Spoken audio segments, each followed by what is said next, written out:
Boneka capit itu gimana hukumnya? Kan sering ini di mana-mana, bahkan sekarang masuk di desa-desa. Gimana hukumnya capit? Ayo coba kita kaji dulu. Capit itu bagaimana prakteknya? Capit itu prakteknya kan orang beli koin. Setelah beli koin, koinnya dimasukkan, kemudian dia berhak untuk ngambil boneka di dalam semacam kotak, dicapit. Kalau kena dia ambil, kalau nggak kena nggak diambil sama dia. Ayo bayangkan, ini namanya beli untung-untungan apa tidak? Kalau beli untung-untungan jelas kita lihat dalam Al-Quran Al-Ma'idah ayat 90, ya ayyuhalladzina amanu innamal khamru wal maisiru wal angsobu wal ajsamu rijzun min amali syaiton. Kita tahu salah satunya di situ adalah judi. Judi itu najis min amali syaiton. Sudah. Sekarang kita lihat. Kita kadang-kadang mohon maaf ya, menjelaskan kayak gini nih orang kadang-kadang nggak suka. Kenapa? Karena itu kan cuman permainan, itu kan cuman menyenangkan anak kecil. Ya mohon maaf, anak kecil juga diajari dengan cara yang baik, biar tidak belajar untuk melakukan sesuatu yang dilarang oleh syariat. Apa kata para ulama yang dimaksud? Dikatakan suratul qimar. Apakah contohnya perjudian itu? Yaitu at-taraddud baina ayaghnam wa ayaghram, yaitu memungkinkan ada dua pilihan antara untung dan rugi. Jadi pilihannya dua, kalau nggak untung ya rugi, itu pilihannya. Sehingga diteruskan dalam kitab tersebut, dalam kitab Al-Mahali tersebut, ayyukhrajal iwadu minal janibaini ma'atakafu ihima wa huwa al-muradu minal maisir fil ayat wa wajhu al-hurmah. Kenapa kok diharamkan? In anna kulla wahidin mutaraddidun baina ayyaghliba sahibahu fayagnamu au yaghlibahu sahibahu fayaghramu. Jadi contohnya di situ, di antara kedua belah pihak itu mengeluarkan semacam iwat. Iwat itu semacam modal. Jadi yang jual capit mengeluarkan semacam kotak yang di dalamnya ada bonekanya, sementara orang yang beli mengeluarkan uang, kan sama-sama, sehingga bisa untung bisa rugi. Kalau kenanya banyak, yang punya rugi, tapi kalau nggak kena sama sekali, yang bayar koin yang rugi. Jadi kemungkinannya ya seneng, ya rugi, ya untung. Ketika sudah terjadi kedua-duanya menyerahkan uang dan di situ ada rugi, ada untung, maka disitulah yang dimaksud dengan suratul qimar al-muharram, contoh daripada yang dinamakan qimar, yaitu perjudian yang diharamkan. Nah, oleh karena itu maka ayolah hal-hal yang semacam ini sebenarnya sudah ditetapkan loh ya. Ada kalau nggak salah MUI mana gini sudah dibahas ini. Cuman ketika ini diflorkan, disampaikan, kadang-kadang orang masih nggak mau karena ini mewabah, merajalela.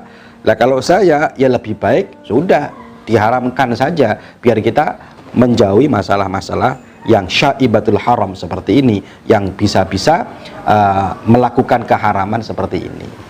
Baru-baru ini mulai beredar permainan capit boneka, Ustaz. Jadi di situ banyak anak kecil yang membeli koin untuk dimasukkan ke dalam mesin tersebut, di mana nantinya mereka akan mencapit boneka yang nantinya kalau itu terkena boneka itu akan menjadi milik dia.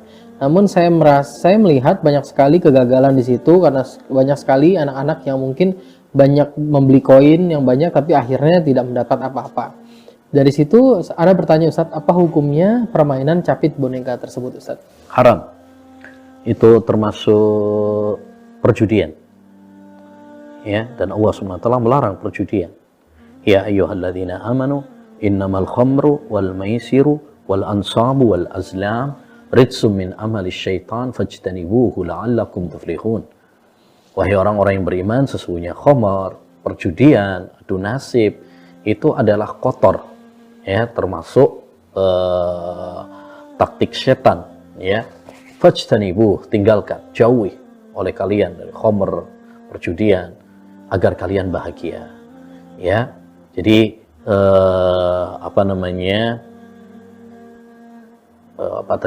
capit boneka, ya. Ya, jadi beli koin, ya. Nanti kalau ya dapat boneka tadi, ya dapat. Tapi kalau enggak, rugi dia. Dia sudah bayar, sudah beli koin, ternyata hampa. Dan inilah definisi perjudian. Ya, inilah definisi perjudian antara untung dan rugi. Kalau dia dapat, untung. Ya, kalau dia nggak dapat, rugi. Ya, nah, jangan bilang, wah itu kan cuma sedikit aja. Ya, nggak mahal kok. Ya. Perjudian itu tidak dilihat dari nominalnya, tapi dilihat dari akadnya. Ya, makanya dulu para ulama ussalaf, ya, mereka juga melarang anak-anak kecil. Kalau zaman dulu kita ada mainan neker gitu ya, ya kelereng, itu pasang, ya pasang. Kalau ada yang menang dia dapat semuanya. Kalau kalah berarti dia kalah, taruhan, ya taruhan pada kelereng. Itu terjadi pada zaman dulu para ulama salaf dan itu diingkari. Jadi bayangkan kelereng saja itu sudah dihukumi oleh para ulama sebagai perjudian. Apalagi ini pakai duit, duit. Terus karakter dari perjudian itu mana sih? Ya, orang terobsesi.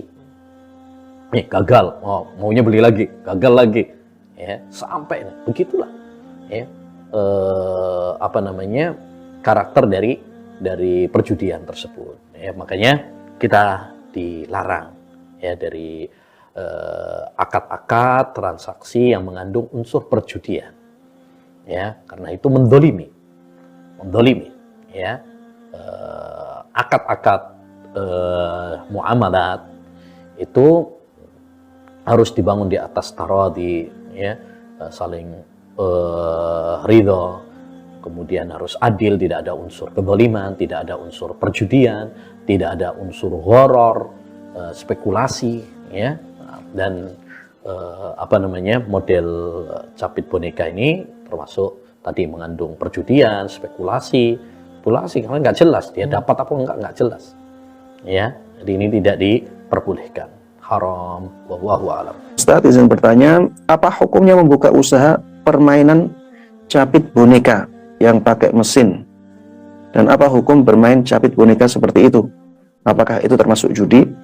Syukran Ustaz, jazakumullahu khairan. Iya, ini capit boneka mungkin yang dimaksud adalah ada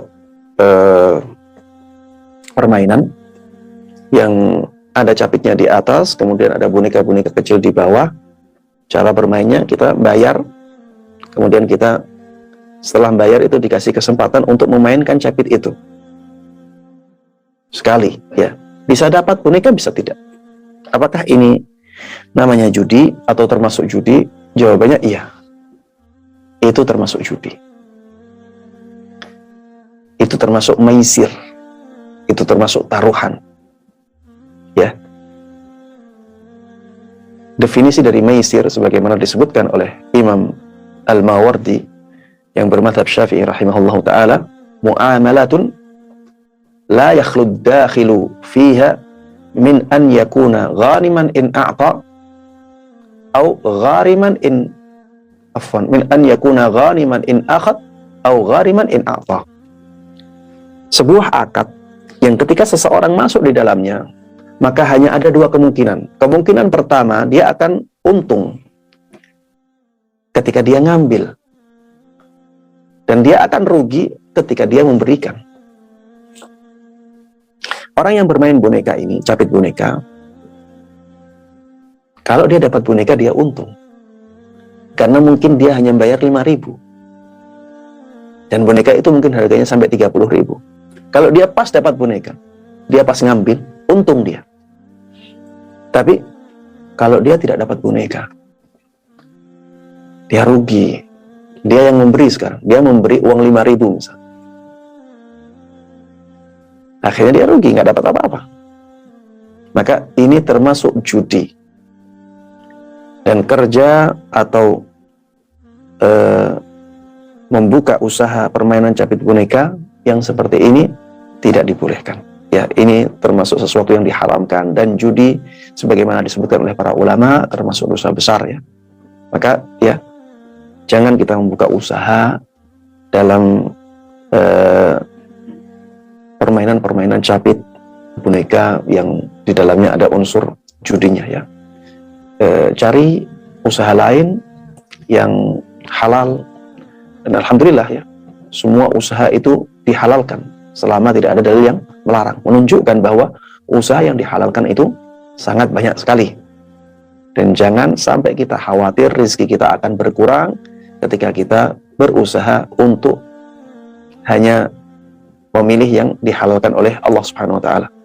Kenapa? Ya karena keimanan kita terhadap takdir, bahwa rezeki kita itu sudah ditakdirkan oleh Allah Subhanahu wa taala. Sekarang giliran kita untuk memilih ya mana yang halal saja.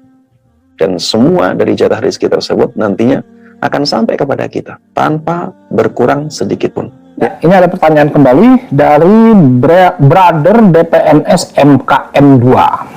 Bismillah Ustadz.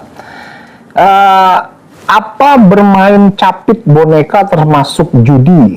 Mohon penjelasannya. Di warung saya ada yang tetap mesin capit boneka. Jazakallahu khairan. Tetap. Ya, Ustaz. Alhamdulillah, wassalatu wassalamu ala rasulillah. Bila capit boneka itu dalam artian bahwa untuk mendapatkannya pasti. Pasti dapat gitu. Pasti dapat. Kita beli, kita keluarkan uang dan pasti dapat. Maka ini boleh. Ya. Tapi kalau tidak pasti dapatnya, ada kemungkinan dapat, ada kemungkinan tidak. Ya. Berarti ini mengandung gharar, dan ini mengandung perjudian. Karena hakikat perjudian itu kata Syekh Shalih Al-Utsaimin, seseorang diantara kemungkinan rugi atau untung. Ya. Dan ini ada pada hal seperti ini, maka seperti tidak boleh hukumnya menjadi judi. Wallahu a'lam. Nah. Ustadz, bagaimana hukumnya bermain capit boneka? Caranya dengan membeli koin, satu koin Rp1.000, dimasukkan apa ya? Lalu mengarahkan tuas kontrol untuk ambil bonekanya. Apa kayak game itu ya? Capit. Itu kan judi berarti ya? Bayar kan? Judi. Hadiahnya dari mana? Nggak dapat. Kalau dapat hadiah, tapi hadiah ini pasti berasal dari urunan kita, dari uang kita. Nah itu, lah ya, untuk mendanai boneka-boneka ini kan dari mana uangnya? Kalau tidak dari uangnya orang-orang. Lah ya, kalau tidak ada yang beli, tidak ada yang bayar, kan gak iso ini beroperasi. Nah, ini berarti judi terselubung. Soal hukumnya yang namanya ada judinya ya, ini semacam tebak-tebakan ya. Ya sekali lagi, judi terselubung. Judi terselubung itu cenderung lebih haram daripada boleh ya. Potensial haram lebih besar daripada bolehnya. Kalau mau bermain-main, carilah permainan yang tidak bernuansa judi. Saya belum tahu prakteknya, tapi karena ini tebak-tebakan atau untung-untungan kemudian bayar, maka judi terselubung. Tapi jika tidak bayar atau jelas biayanya dari sponsor, uang ini tidak digunakan untuk itu, boleh itu. Jadi pemilik itu mencari sponsor atau mencari dana dari luar, kemudian dana operasional dari luar itulah yang digunakan untuk memberi hadiah atau membuat operasional permainan itu, dan tidak menggunakan uang dari pengguna, itu boleh.